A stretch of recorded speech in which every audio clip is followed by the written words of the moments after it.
Start every day with Smart Talk. It's a beautiful day.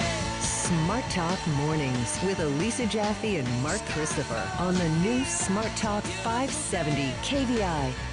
This is 1753. This is a resident calling. Their pet turtle has a foot stuck in the drain, and the claw is attached somewhere inside. They can't get it unstuck without hurting him, requesting some assistance. Okay. Yes. You got my attention on that. There's a turtle in trouble. That is just one of the calls that come into the King County Sheriff's Office 911 Communications Center.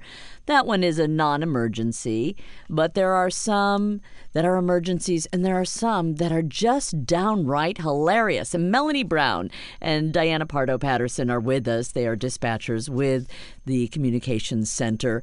And do you get a lot of animal calls, Melanie? We do. We get goats in the roadway or horses out in the road, that type of thing. But turtles. Yeah, that was a funny one. Yeah, let's listen to what unfolds as the turtle takes to the sink. My nephew's turtle. It's in the sink, and its foot is in the drain, but its toenail is stuck in a little hole in the drain. And you have to put it in the sink to let it do its business, and then it must have stuck its foot down below, and then somehow it got stuck in the little drain thing. And Was it like the pipe that it's stuck in, or? It's it's a metal little drain vent. The turtle kind of stuck, so see if maybe might have a clever way of how to get it that drain out without hurting the turtle. You're going to get the turtle out of the drain for this guy. And how do you find a person who knows how to handle a turtle when you're taking in a 911 call? Who do you call? I would have had no idea. Thank goodness you weren't the dispatcher handling that call. Is that what it is? We also hear a lot of calls, I'll bet you get, from people getting locked out of their cars. How often do you get 911 calls about that? All the time. Really? All the time. And they don't realize, well, don't you have keys to get into my car? Well, no, we don't have keys. It's amazing what people do expect of the 911 system. Well, and here's a sort of a different twist on that, because this is someone who is not locked out of their car, but listen. This is 911. Do you need 911? Yes. I'm locked in my car. You're locked in your car or out of your car? Yes, in my car. Where are you at? I'm in Woodinville on Avondale. How would you be locked in your car? Well, what happened is I got in my car and I turned on the ignition, and everything died on it. So I locked can in the car. see that, locked in the car. Oh, and you can hear the panic in the person's voice. But what do you do? Do you sometimes just fight from cracking up, or do you just go ahead and laugh when you get the call? We have a little off and on button switch. on our Oh, sort of like our cough button. So if I have to cough, I go. Exactly. So and it covers it up. It comes in very, very handy. And it covers up the laugh. Yes. But this guy, he stayed calm when the person called and said she was locked inside her car. And you can't just manually open your door? No, I can't open my door. I am actually locked in here, and my windows are locked. All right. And did you try the passenger door to see? No. Hang on. Oh, thank you. Yes, I did. Oh, my word, I'm so scared. Okay, no problem, ma'am. How did you know that? I'm a 911 operator. And now I got to ask how long she was sitting in that car. Never trying the passenger Didn't door. even try the other one. I always wonder what people go through and how long they do wait before they actually do call. Because you've got to figure she probably was sitting there for a while. What's the funniest one you've ever had? The funniest one.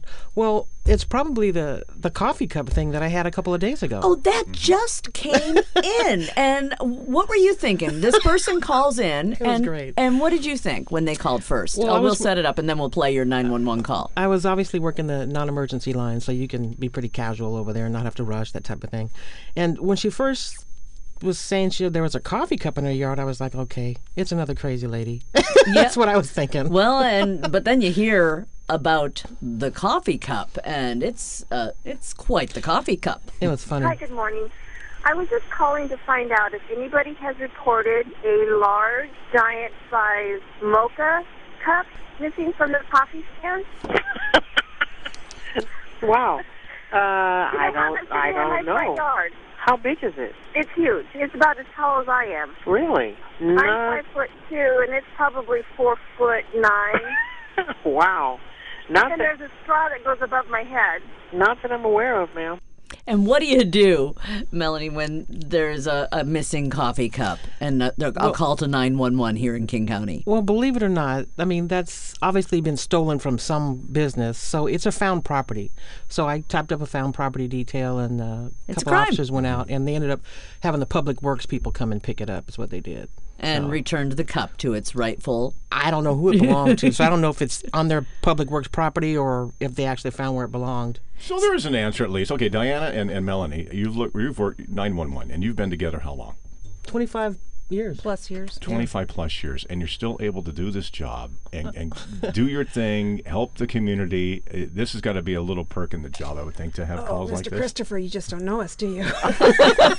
I'm thinking of those late calls I had on the radio station late at night for playing a song, and some of the calls we get. This is what it reminds me of. Yeah, it's classic. Pretty much. One of my favorite sayings is that we're surrounded, because we are. I mean, you never know what the next thing is going to be, and I got to tell you, it's one of the pleasures about the job. I love my job, and you never know what the next thing is going to be. Do you fear the full moon?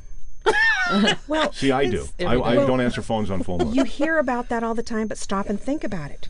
If the full moon affects those out there that we get the phone calls from, how does it affect you? It's got to have some effect on you also. Good point. Good point, Diana. So are we really as sane as we think we are? Diana Pardo Partisan, one of the funniest things that I love is on Saturday Night Live when the people are doing their skits and you can just see them cracking up. They can hardly make it through it. And there are calls that you get from officers out in the field, and it almost sounds like they're having a tough time struggling through their 911 call to you, right? We get those. Yes, you get those. And here's one about somebody who is, shall we say, been ejected from a car. Only northbound I-15. They did a virtual stop, 97 on a single vehicle rollover with ejaculation, correction ejection. What? That's what you see the information at this time. 32. 32. Go ahead. She's lost it. Hardly finish that one. Did you hear that, Mark? I Do you heard need it. us to replay that again? She said what I thought she said. She did. I guarantee you she'll never live that down. Oh. She will never live that down. No, and now we've got tape. Yeah, those are classics. I had one the other day. The gentleman said, I tried calling last night, but I couldn't call back because I was dismembered. What is I said, Really? You were Really? dismembered? What part? He goes, well, yeah. He goes, I was waiting on hold. He goes, and the line just disconnected. It's like, Oh. so you were dismembered. You know, I'm impressed with both Diana and Melanie here, because over the years, being in radio, a lot of audio is sent to me from all different people that have access to it. And both of you, I was impressed when I said, have you ever heard the 911 call involving the guy with the deer? He's at the stop and go, and he's got the F-bomb language problem. And at least I sent it to you. I tried to edit to put it on the air. You just cannot edit because of the language of this guy, but it's just a classic. But and anybody listening, if you do a search for the deer 911 call, make sure your speakers are down or put on headphones. Absolute classic, and both of you have heard that call.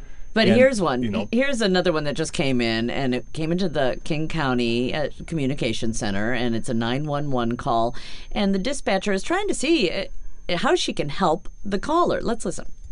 911, what are you reporting? Can this be more of a child needs protections call? Well, why don't you tell me what you're trying to report? Well, it's not an issue right this second. But this might not be a good idea that I'm calling you. So who are you calling about? Okay, so he's calling about his sister, about something the sister might do, could do, goes on for 10 long minutes where there's not really a report of much of anything. But then the dispatcher asks, if there's anything else she can do to help this caller. And do you have any other questions right now? Yeah, this is completely off subject. I'm just throwing this out there. How would you feel about having dinner with somebody? I love it. With who? With me. You need to go to bed, I think. Okay. So I think that would probably be the best thing for you. Fine. Get a clear head. I just thought I'd try. Okay. She has a real nice voice. How often do you get asked out on dates? That's the first that I know of. You know, a friend of mine, Johnny Alexander, is a state trooper, and after he would pull somebody over for a ticket, there were often times I heard that calls came into 911 from women who saying, "Hey, could you tell me who that Trooper Alexander is? Because they want to get a date with him." After he already pulled him over, They had their chance. Yeah, they did have their chance. We had a deputy who made a traffic stop on his way home, stopped a woman and said, well, something to the effect of, "You have a good paying job, you're a good looking man, you know, can we hook up?" And his comment was, "I have 6 kids at home." And her comment was, "Oh, I can be a real good mama to your babies." Oh, no. He made the mistake of telling us about that. What do you do with the ramblers? I know earlier we had audio of a person who just goes on, and he's obviously got a mental illness because he's going from everywhere from Alanis Morissette to JBLM to Wild Waves. How do you guys handle that? Because that's not such a funny thing. Let him ramble. Let him ramble? A lot of times, well, just because they've got some sort of a mental issue or they like to ramble, you never know if they really, really, really have a serious problem. So if we let him ramble a little bit, there might be some clue in there that he really is having a problem. Some nugget of information. Exactly. And you two are the ones who are listening for that. Diana Pardo-Patterson and Melanie Brown, nice to have you with us this morning. And it's nice to talk about some of the lighter sides of things that happen in the 911 Communication Center at the Sheriff's Department. Thanks for being here.